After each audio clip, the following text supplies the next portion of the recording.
അനു ഹോസ്റ്റലിൽ വന്ന് കലാപരിപാടികളൊക്കെ കഴിഞ്ഞ് ബാക്കിയുള്ള ഫ്രണ്ട്സുമായി കത്തിയടിച്ചിരിക്കുകയാണ്. എന്നും ഓരോ കാര്യങ്ങളുണ്ട് പറയാൻ. സമയം കുറേ ആയതും എല്ലാവരും ആഹാരം കഴിച്ച് അവരവരുടെ റൂമിലേക്ക് പോയി. എന്നും രാത്രിയാണ് വീട്ടിലേക്ക് അധികം വിളിക്കാറ്. അമ്മയ്ക്ക് വിളിച്ച് എല്ലാവരോടും സംസാരിച്ചപ്പോൾ തന്നെ മനസ്സിനൊരു സമാധാനം കിട്ടി.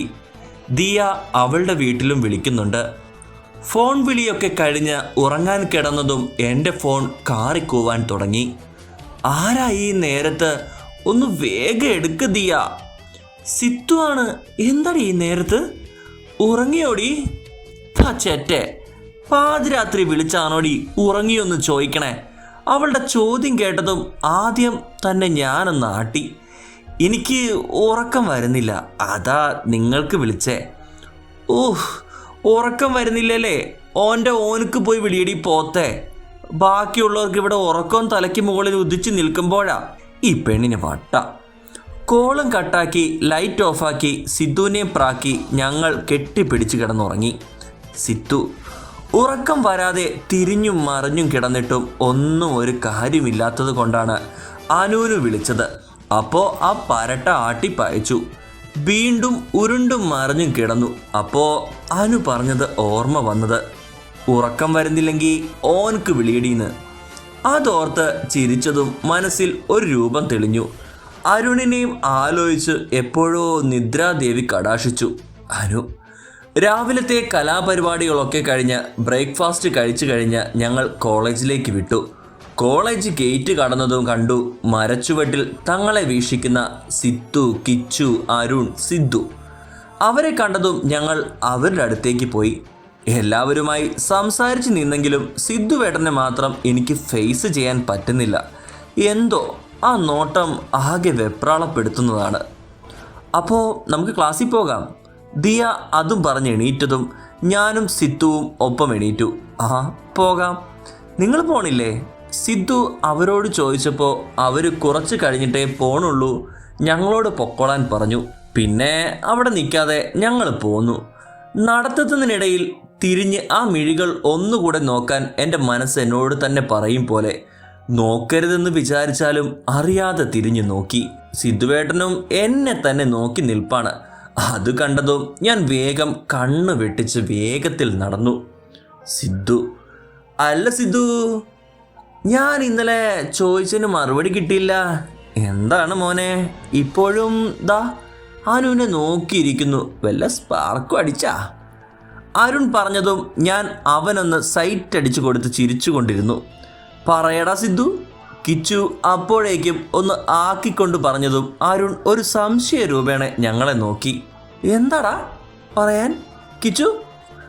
അരുൺ കിച്ചുവിനെ തോണ്ടിക്കൊണ്ടിരുന്നതും കിച്ചു ഇന്നലെ പറഞ്ഞത് മുഴുവൻ വള്ളി പുള്ളി കുത്തു കോമ വിടാതെ അരുണിന് പറഞ്ഞു കൊടുത്തു. എടാ കള്ളാ, സെയിം. പെട്ടെന്ന് കിച്ചു അതും പറഞ്ഞ് അരുണിനെ നുള്ളി. എന്താടാ? ഇന്നലെ ഇവൻ ഇത് പറഞ്ഞപ്പോൾ ഞാനും ഇതേ ഡയലോഗാണ് പറഞ്ഞത്. കിച്ചു ഇളിച്ചുകൊണ്ട് പറഞ്ഞതും കിച്ചുവിനെ തുറിച്ചു നോക്കിക്കൊണ്ട് അരുൺ വീണ്ടും ചോദിക്കാൻ തുടങ്ങി. എല്ലാത്തിനും മറുപടി കൊടുത്ത് ഒടുക്കം സഹി കെട്ടു ഞാൻ. മതി, ക്ലാസ്സിന് കയറാം. അതും പറഞ്ഞ് വേഗം നടന്ന് പിന്നാലെ അവരും കൂടി. ഉച്ചയായതും ഫുഡ് കഴിച്ച് സ്ഥിരം സ്ഥലത്ത് തന്നെ ചെന്നിരുന്നു. കുറച്ച് കഴിഞ്ഞതും കണ്ടു ദിയയോടും സിദ്ധുവിനോടും സംസാരിച്ചു വരുന്ന അനുവിനെ. അനു ഫുഡ് കഴിച്ച് നേരെ മരച്ചുവട്ടിലേക്കാണ് പോയത്. അവിടെ ചെല്ലുമ്പോൾ തന്നെ സിദ്ധുവേട്ടനെയാണ് കണ്ടത്. എപ്പോഴും ഇങ്ങനെയായാൽ ശരിയാകൂല എന്നെനിക്ക് തോന്നിയത് കൊണ്ട് ഞാൻ സിദ്ധുവേട്ടനെ നോക്കാൻ തന്നെ പോയില്ല. മറ്റുള്ളവരോട് സംസാരിച്ച് അങ്ങനെ പോയി. കുറച്ചു നേരം ഇരുന്നതും സിദ്ധു ക്യാൻറ്റീനിലേക്ക് കൊണ്ടുപോയി. പിന്നെ കുറച്ചു നേരം അവിടെ ഇരുന്നു കൊണ്ടായിരുന്നു കത്തിയടി. ബെല്ലടിച്ചതും ഞങ്ങൾ ക്ലാസ്സിലേക്ക് പോന്നു. ഞങ്ങൾ പോരുമ്പോഴും കിച്ചുവേട്ടനും മറ്റും മരച്ചുവട്ടിൽ തന്നെ ഇരിപ്പുണ്ട്. ഞങ്ങൾ ചെന്നിരുന്നതും സാറെത്തി ക്ലാസ്സിൽ. ഇതിന് 5 മിനിറ്റ് ലേറ്റായിട്ട് വന്നൂടെ? എന്തൊരു കഷ്ടാണിത്. ദിയ അതും പറഞ്ഞുകൊണ്ട് ബുക്സ് എടുത്തു വെച്ചു. ഇങ്ങനെ നന്ദി കാണിക്ക് ഇറങ്ങിയ സാറിനെ ആദ്യമായിട്ടാണ് കാണുന്നത്. സിത്തു അതും പറഞ്ഞ് താടിക്ക് കൈയും കൊടുത്ത് ഇരിക്കുന്നതും എനിക്ക് ചിരി വന്നു. സംഭവം ഇയാൾ ബെല്ലടിച്ച സ്പോട്ടിൽ ഇവിടെ എത്തും. എല്ലാ ക്ലാസ്സിലും ഇങ്ങനെയാണെന്ന് കേട്ടെ. എന്തൊക്കെ പറഞ്ഞാലും ഇത്ര കൃത്യനിഷ്ഠ പാടില്ലല്ലോ. അവർ പറഞ്ഞതിനോടൊക്കെ യോജിച്ച മട്ടിൽ ഞാൻ. നമ്മുടെ കഷ്ടകാലം അല്ലാതെ എന്താ. അത് പറയലും സാർ സൈലൻ്റ് എന്ന് അലറിയതും ഒരുമിച്ചായിരുന്നു. പിന്നെ ഞങ്ങൾ പെട്ടെന്ന് സൈലൻ്റായി. ഇല്ലെങ്കിൽ അത് പിടിച്ച് പുറത്താക്കും, അല്ലെങ്കിൽ ഒരു ഇമ്പോസിഷൻ തരും. സീനിയേഴ്സ് പറഞ്ഞതാണ്. വെറുതെ പണി മേടിച്ച് വാങ്ങേണ്ട എന്ന് വിചാരിച്ച് ഞങ്ങൾ അടങ്ങിയിരുന്നു. അന്നത്തെ ദിവസം അങ്ങനെ അങ്ങ് കഴിഞ്ഞു. രാവിലെ വരുമ്പോൾ സിത്തു മരച്ചുവട്ടിലുണ്ടായിരുന്നു. ആൺപിള്ളേരെ ഒന്നും കാണാനുമില്ലായിരുന്നു. അവിടെ പോയി എന്ന് ചിന്തിച്ച് ദിയ അത് ചോദിച്ചു. ഏട്ടന്മാരവിടെ കാണാനില്ലല്ലോ. അത് തന്നെ ഞാനും ചിന്തിച്ചത്. സിത്തു അവിടെ ഒറ്റയ്ക്കാണല്ലോ ഇരിക്കുന്നത്. ഞങ്ങൾ വേഗം നടന്ന് സിത്തുവിനരികിൽ ഇരുന്നു. ഏട്ടന്മാരൊക്കെ എവിടെ സിത്തു? ഒറ്റയ്ക്കിരിക്കുന്നത് എന്താ? അവര് പ്രിൻസിനെ കാണാൻ പോയി.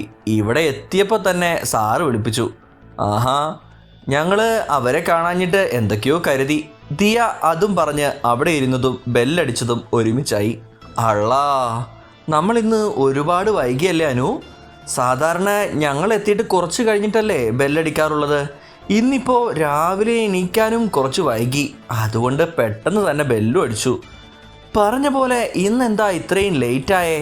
ഇവിടെ ഒറ്റയ്ക്കിരുന്നപ്പോൾ ഞാനും വിചാരിച്ചു അത്.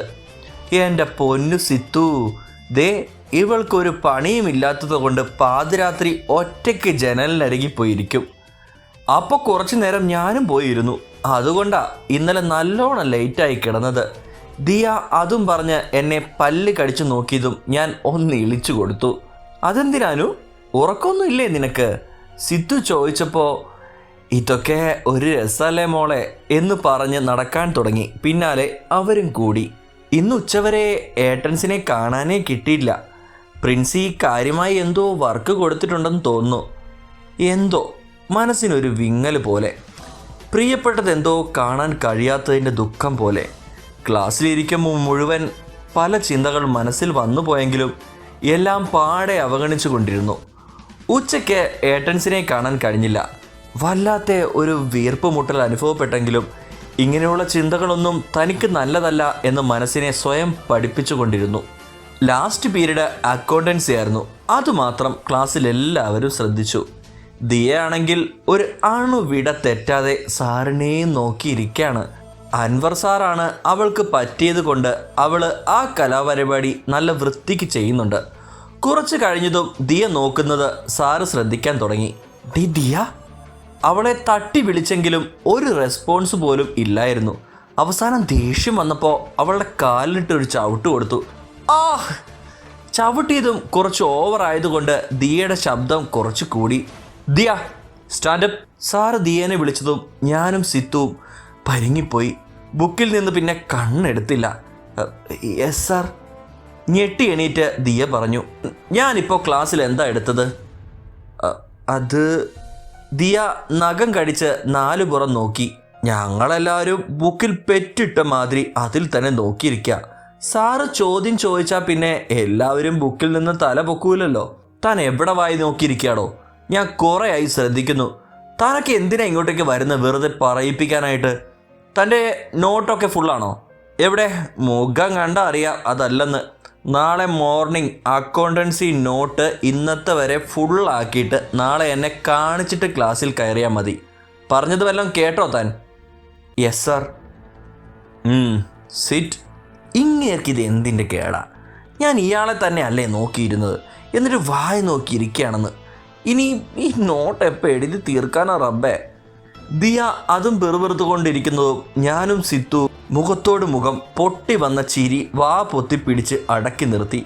അങ്ങനെ വായി നോക്കിയിരുന്ന് ആ പീരീഡും കഴിഞ്ഞു. ക്ലാസ് കഴിഞ്ഞ് പോകുമ്പോൾ അൻവർ സാർ നാളെ നോട്ട് സബ്മിറ്റ് ചെയ്യണമെന്ന് ഒന്നുകൂടെ ഓർമ്മപ്പെടുത്തിയാണ് പോയത്. അതും കൂടെ ആയതും ദിയ സാറിനെ നിന്ന് പ്രാഗിക്കൊണ്ടിരുന്നു. സിദ്ധുവേട്ടനും കിച്ചുവേട്ടനും എന്തോ പണി കിട്ടിയത് കൊണ്ട് അരുണേട്ടനാണ് സിത്തുവിനെ വീട്ടിലേക്ക് ആക്കാൻ വന്നത്. ദിയയുടെ മുഖം കണ്ട് അരുണേട്ടൻ കാര്യം തിരക്കിയതും ഞാൻ വള്ളി പുള്ളി വിടാതെ പറഞ്ഞു കൊടുത്തു കാര്യം. ഏട്ടനും തുടങ്ങി ചിരിക്കാൻ. അത് കണ്ടപ്പോൾ എനിക്കും സിത്തുവിനും ചിരി പിടിച്ചു നിൽക്കാൻ പറ്റിയില്ല. അതുകൂടെ കണ്ടതും ഞങ്ങളെ രണ്ടാളുടെ പുറത്ത് തല്ലിയിട്ട് കുരുപ്പോടി. ദിയ നിക്ക്, ഞാനും ഉണ്ടടാ. ദിയ ഓടിയതും അവരോട് രണ്ടാളോടും പറഞ്ഞുകൊണ്ട് ഞാനും ദിയയുടെ പിന്നാലെ ഓടി.